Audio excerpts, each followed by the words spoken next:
everyone. Hi Sunshines. Welcome back to Hope and Coffee. I'm Hope, and with me, per usual, is coffee. Today's coffee is an Americano, which is a double shot of espresso with hot water. It's just my preference of choice today, and I do have a fairly decent espresso machine. It's a Seiko, if anyone's ever heard of it.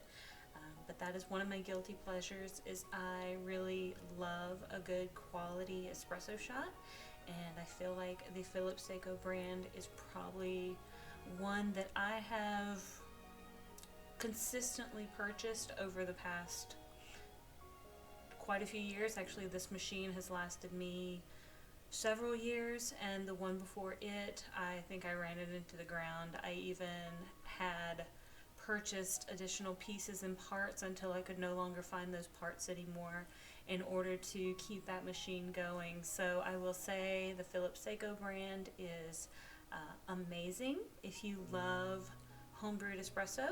So cheers, and I hope you have your favorite beverage ahead of you and in hand, and we will get started on today's conversation. So today's conversation is actually a little bit of a piggyback on the podcast that I mentioned that I co-host with my friends Analicia and Hannah. The podcast is called Books Are Magical, and I wanted to highlight some of the books. Today I'm going to highlight just one book that I reviewed earlier this year, and it's called Tress and the Emerald Sea. Now, Brandon Sanderson is one of my favorite writers, one of my favorite authors. He just does a fantastic job with the genre of science fiction and fantasy. So when I was introduced to him as a writer, I think he had just become the writer for the Wheel of Time series to finish it. I believe Harriet Jordan, Robert Jordan's wife, widow, she had chosen Brandon Sanderson to finish Robert Jordan's legacy of the Wheel of Time series after he passed. And Robert Jordan had outlined everything, and so all he needed for someone to fill his shoes was a good understanding of the story and to be able to take the outline that he had created and to complete it for the audience and for his readers. And so Brandon Sanderson was able to do that, and if I remember correctly, he created like 2 or 3 books for the finale in order to kind of wrap up that story in such a way that he felt that it honored Robert Jordan's legacy. And so ever since then, I really appreciated Brandon Sanderson's work. Him as a person, each time I read something about him, I find that he just seems a little bit more personal and personable. He's a teacher, a professor. He teaches English literature, I believe, or English composition possibly at BYU. He is married with kids, and he just seems to really have a passion for writing because he's so prolific in the works that he does. One of his first ones was Elantris, and if you ever get the chance, please pick it up, and we will probably review that in the future. But today, I want to talk a little bit about his first secret novel that he released kind of as a surprise after COVID, and it's called Tress and the Emerald Sea. I haven't even taken it out of the plastic yet, but I actually have read it, so I apologize for all the little glare. I just kind of wanted to leave it in the plastic. I was a Kickstarter to the Kickstarter campaign when he first announced it, and I was one of the ones who each quarter for 2023 will receive on like January 1st, April 1st, and moving forward through the rest of the year, I will receive digital books, the digital ebooks, as well as audiobooks of these books that he's releasing. So Tress and the Emerald Sea was the first of those books to be released on January 1st, and it was a book that was released that was quite a surprise because it's so incredibly cute. And if you are a fan of Princess Bride or that, I would call it kind of cozy fantasy, you've got a female hero who is out to save her love and rescue him from whatever situation he's in, then this might be a book for you. I think it was kind of received pretty well from what I'm to understand. The ratings were pretty good, but I think people were actually surprised at the content because it just felt a little different from what he was previously creating. But I was totally fine with it. Like, I loved it. And in a future episode, we're going to talk about the second book, which is even more of a step away, I feel like, from what he had done. But the reason I wanted to highlight that was because I feel like while we were in COVID, like, he was not under any deadlines to do any creation, do any real writing, other than some of his deadlines that he kind of had ahead of him.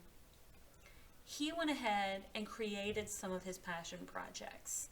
And I think that's where they feel a little different because they didn't have to fit into a niche that he had kind of already had in place. These were books that may or may not ever really be published, but he was getting them out of his brain.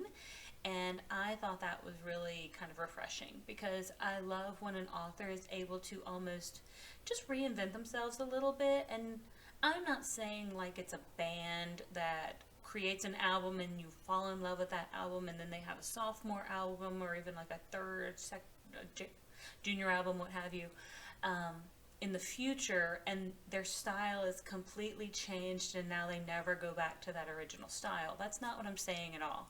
Brandon Sanderson just has such a wide range that he's able to write, and he must have a really fantastic group of what I call alpha readers, those proofreaders, those readers that get those copies before even the beta readers get it, and get to say, hey, this works for me, this doesn't work for me. I want to say his wife, this was written for his wife. This was kind of written as like almost a little bit of a love letter to her, and I really loved that.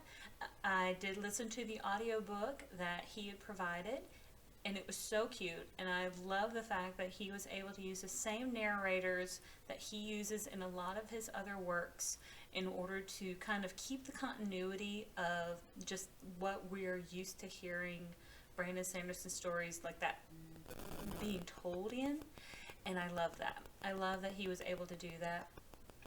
He did give us the EPUB version, so I have that on my Kindle, but I love listening to audiobooks sometimes, and his books really translate very well into like little mental movies for me. And there are some books that don't always do that, and I just really want to read the physical copy. Right now I have an advanced reader copy of a book that I'm not sure an audiobook would have really sold me on, but because of the way I read it on my e-reader, I feel like I'm into it a little bit more. And yeah, it's taking me a little bit of time to get through that particular book because it's kind of a thicker, heavy book. This one was a light, fun-hearted read. This one is like an epic adventure and a little bit of romance, lots of action, and it's just cute. So really wanted to highlight that Tress in the Emerald Sea is really fun. So I'll just read you the back real quick. It's got some cute little words. My copy was the Kickstarter copy, so this is not the copy you're going to find in the stores, but I know you can find it in the stores now. But in the middle of the ocean, there was a girl who lived upon a rock. This was not an ocean like the ones you've imagined, nor was the rock like the one you've imagined. The girl, however, might be as you've imagined, assuming you've imagined her as thoughtful, soft-spoken, and overly fond of collecting cups. So that is Tress. That is our main character and our hero. And I think if you dive into this book, you are going to be pleasantly surprised with yourself about how he is able to weave this cute story, because Tress is not his first female hero. She is not his first female protagonist, but this is the first time I've seen him write a female in this way, and I'm truly sold on it. So, Mr. Sanderson, thank you so much for the work that you do for your audience. Please keep writing from the heart, and please keep producing the works that you have a passion for, because I know as a reader, that's what I love seeing. So Thank you, everyone. Thank you for tuning in, and I certainly hope I see you on the next page.